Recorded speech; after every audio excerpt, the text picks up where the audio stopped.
हर हर महादेव।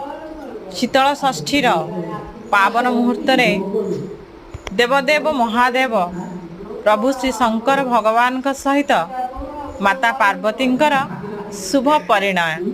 खूब सुंदर मुहूर्तटे।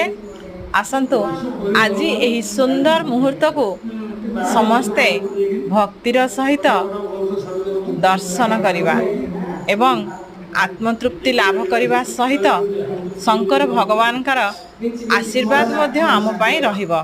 आसंतु देखिबा शंकर भगवान सहित माँ पार्वती शुभ परिणय।